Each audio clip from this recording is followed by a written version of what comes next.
ಮತ್ತು ಕ್ರೀಡಾಕೂಟ ಉದ್ಘಾಟನೆ.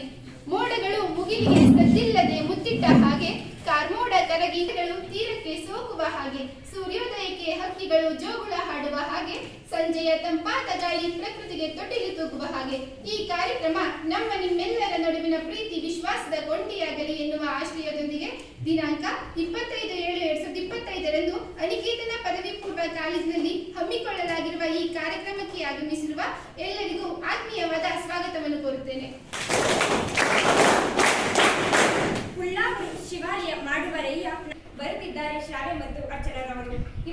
ಧೀಮಹಿ ಗುಣ ಶರೀರಾಯ ಗುಣಮಂಡಿತಾಯ ಗುಣೇಶಾನ ಗುಣ ಪ್ರವಿಷ್ಟಾಯ ಧೀಮಹಿ ಏಕದಂತಾಯ ವಕ್ರತುಂಡಾಯ ಗೌರೀತನಯಾಯ ಧೀಮಹಿ ಗಜೇಶಾನಾಯ ಬಾಲಚಂದ್ರಾಯ ಶ್ರೀ ಗಣೇಶಾಯ ಧೀಮಹಿ ಏಕದಂತಾಯ ವಕ್ರತುಂಡಾಯ ಗೌರೀತನಯಾಯ ಧೀಮಹಿ ಗಜೇಶಾನಾಯ ಬಾಲಚಂದ್ರಾಯ ಶ್ರೀ ಗಣೇಶಾಯ ಧೀಮಹಿ ಗಾನಚತುರಾಯ ಗಾನ ಪ್ರಾಣಾಯ ಗಾನಾಂತರಾತ್ಮನೇ ಗಾನೋತ್ಸುಕಾಯ ಗಾನಮಸ್ತಾಯ ಗಾನೋತ್ಸುಕಮನಸೇ ಗುರುಪೂಜಿತಾಯ ಗುರುದೈವತಾಯ ಗುರುಕುಲಸ್ಥಾಯಿನೇ ಗುರುವಿಕ್ರಮಾಯ ಗುಹ್ಯ ಪ್ರವರಾಯ ಗುರವೇ ಗುಣಗುರವೇ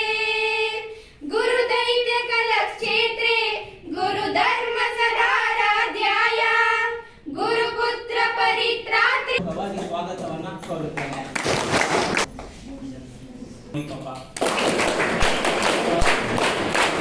ಸ್ವಾಗತವನ್ನ ಗೋಣಿಕೊಪ್ಪ ಪ್ರತಿಪರ ಕೃಷಿಕರು ಕರಡಿಪುರ ಕೋರುತ್ತೇನೆ.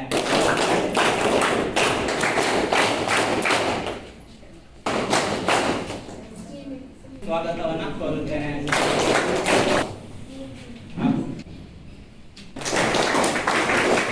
ಸಂಸ್ಥೆಯ ಪಿಲ್ಲರ್ ಆಗಿರುವಂತಹ ಎಲ್ಲ ಪ್ರಾಂಶುಪಾಲರೇ ಮತ್ತು ಉಪನ್ಯಾಸಕ ವರ್ಗದವರೇ, ಗೌರವಾನ್ವಿತ ಹಿರಿಯ ವಿದ್ಯಾರ್ಥಿ ಸಂಘದ ಅಧ್ಯಕ್ಷರು ಮತ್ತು ಕಾರ್ಯದರ್ಶಿಗಳು ಕೂಡ, ಮತ್ತು ನಮ್ಮ ಹಿರಿಯ ವಿದ್ಯಾರ್ಥಿಗಳೇ, ಇವತ್ತು ಸನ್ಮಾನವನ್ನು ಸ್ವೀಕಾರ ಮಾಡಲಿಕ್ಕೆ ತಾವು ಬಂದಿದ್ದೀರಿ.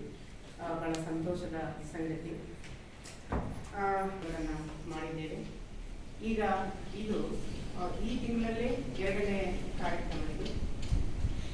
ಮೊದಲು 9ರಂದು ನಾವು ಹಿರಿಯ ವಿದ್ಯಾರ್ಥಿಗಳಿಗೆ ಪ್ರಥಮ PUC ವಿದ್ಯಾರ್ಥಿಗಳಿಗೆ ಸ್ವಾಗತ ಸಮಾರಂಭವನ್ನು ಇಟ್ಕೊಂಡಿದ್ದು. ಈಗ ವಿದ್ಯಾರ್ಥಿ ಸಂಘದ ಉದ್ಘಾಟನೆ ಮತ್ತು ಕ್ರೀಡಾ ಕ್ಲಬ್ ಉದ್ಘಾಟನೆ ಜೊತೆಗೆ ಪ್ರತಿಭಾ ಪುರಸ್ಕಾರ, ಈ 3 ಕಾರ್ಯಕ್ರಮಗಳನ್ನು ಕೂಡ ನಾವು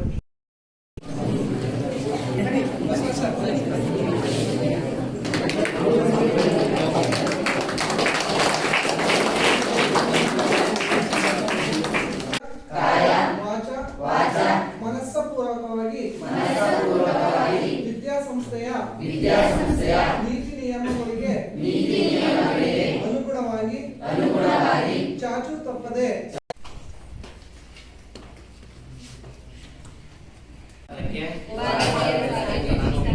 ನಾನು ಆಯ್ಕೆಯಾಗಿರುತ್ತೇನೆ.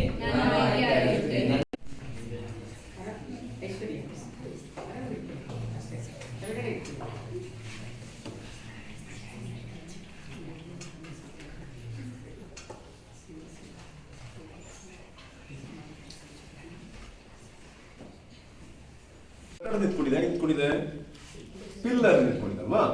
ಪಿಲ್ಲರ್ ಇಲ್ಲದ ಕಟ್ಟಡ ನಿಲ್ಲುತ್ತಾ? ಇಲ್ಲ. ಹಾಗಾದ್ರೆ ಈ ಕಾಲೇಜಿನ ಮುಖ್ಯ ಪಿಲ್ಲರ್ಗಳು ಯಾವುವು?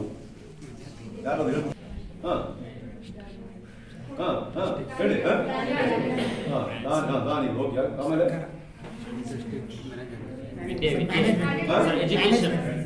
ಎಜುಕೇಶನ್.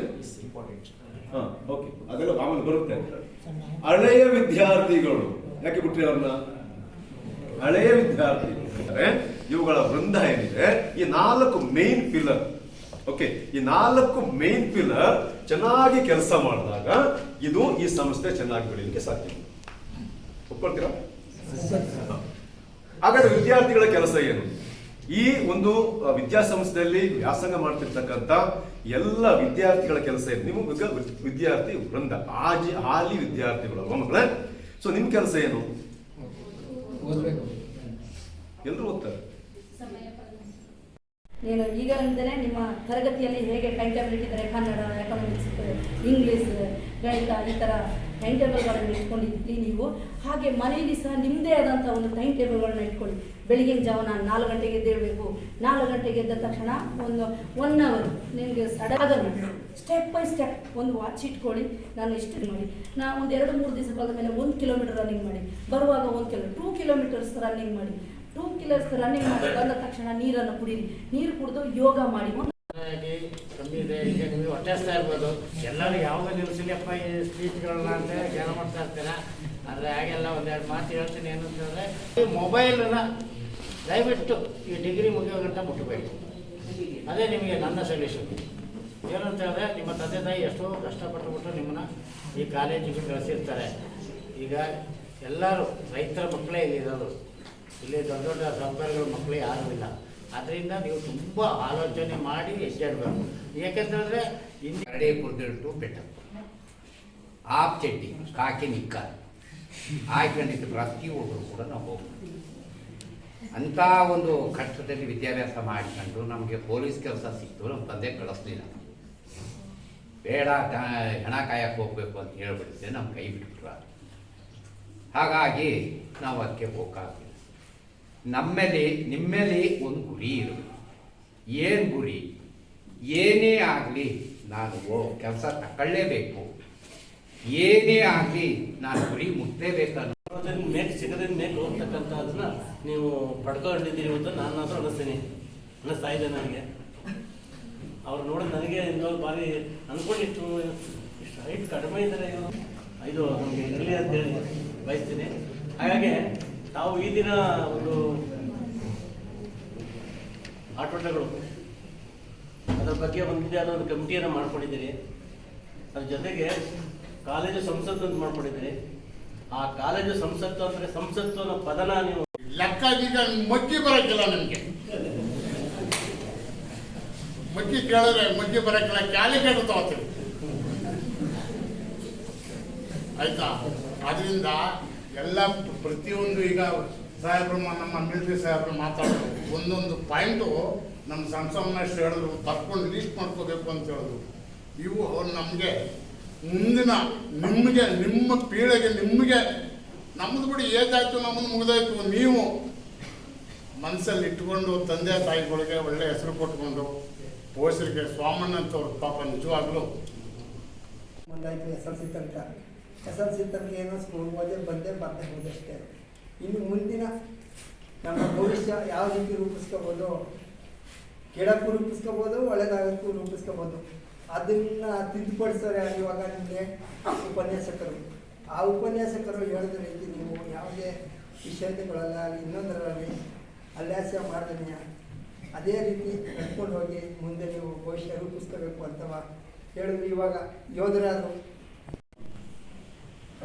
ಈ ಮಾತುಗಳನ್ನು ಯಾಕೆ ನಾನು ಇಲ್ಲಿ ದುರಿತ ಕರ್ಮಗಳನ್ನು ಒಳ್ಳೆಯದನ್ನು ಬಿಟ್ಟು ಬಿಡು, ಕೆಟ್ಟದ್ದನ್ನು ಬಿಟ್ಟು ಬಿಡು, ಅದರ ಅವಶ್ಯಕತೆನೇ ಇಲ್ಲ. ಒಳ್ಳೆಯದನ್ನು ಮಾತ್ರ ತುಂಬಿಕೋ. ಕೆಟ್ಟದಕ್ಕೆ ಅವಕಾಶ ನೀನು ಮೊದಲು ಕೊಟ್ಟು ಒಳ್ಳೆಯದನ್ನು ತುಂಬಿಕೋಬೇಕು. ಭಾರಿ ಕಷ್ಟ ಆಗತ್ತ. ಒಳ್ಳೇದಕ್ಕೆ ಜಾಗ ಇಲ್ಲ ನನ್ನ ಒಳಗ. ಆ ಒಳ್ಳೇದಕ್ಕೆ ಜಾಗ ಕೊಡ್ಬೇಕಂತಂದ್ರ ಕೆಟ್ಟದ್ದನ್ನ. ನಮ್ಮ ಅಜ್ಜಿಯವರು ಒಂದು ಮಾತನ್ನು ಹೇಳಿದ್ರು, ಬರೋ ವರ್ಷ ನಾವು ಎಲ್ಲ ಮಕ್ಕಳಿಗೆ ಪ್ರಶಸ್ತಿ ಕೊಡುವಾಗ ನಾವು ಮಾಡ್ತೀವಿ ಅಂತ ಹೇಳ್ತಾ ಒಂದು ಮಾತನ್ನು ಹೇಳಿದ್ದಾರೆ. ಅದು ಯಾಕೆ ಹೇಳಿದ್ರು ಅಂತ ಹೇಳಿದ್ರೆ, ನಿಮ್ಮೇಲಿಟ್ಟಿರ್ತಕ್ಕಂಥ ಒಂದು ಭರವಸೆ. ನಮ್ಮಲ್ಲಿ ಒಳ್ಳೆ ವಿದ್ಯಾರ್ಥಿಗಳು ಬಂದಿದ್ದಾರೆ, ಅವರು ಒಳ್ಳೆಯ ಫಲಿತಾಂಶನ ತಂದು ಕೊಡ್ತಾರೆ ಅಂತಕ್ಕಂಥ ಒಂದು ಭರವಸೆಯಲ್ಲಿ ಅವರು ಆ ಮಾತನ್ನು ಹೇಳಿದ್ದಾರೆ. ನೀವು ಆ ಮಾತನ್ನು ನೀವು ಉಳಿಸ್ಕೊಡ್ತೀರಿ ಅಂತ ಹೇಳಿ ನಾನು ಕೂಡ ನಂಬಿರ್ತೇನೆ. ವಿದ್ಯಾರ್ಥಿಗಳೇ, ಈಗಲಿಂದನೇ ಆ ಒಂದು ಪ್ರಶಸ್ತಿಗೆ ನೀವು ಪೈಪೋಟಿ ಮಾಡಬೇಕು. ಒಂದು ಬಹುಮಾನ ಕೂಡ ಘೋಷಣೆ ಮಾಡಿದ್ದಾರೆ. ಅದೊಂದು ಬಹಳ ದೊಡ್ಡ ಮೊತ್ತದ ಬಹುಮಾನ. ಯಾರು ಹೆಚ್ಚು ಸಾಲಲ್ಲಿ ಬರ್ತೀರಿ ಅಂಕಗಳನ್ನು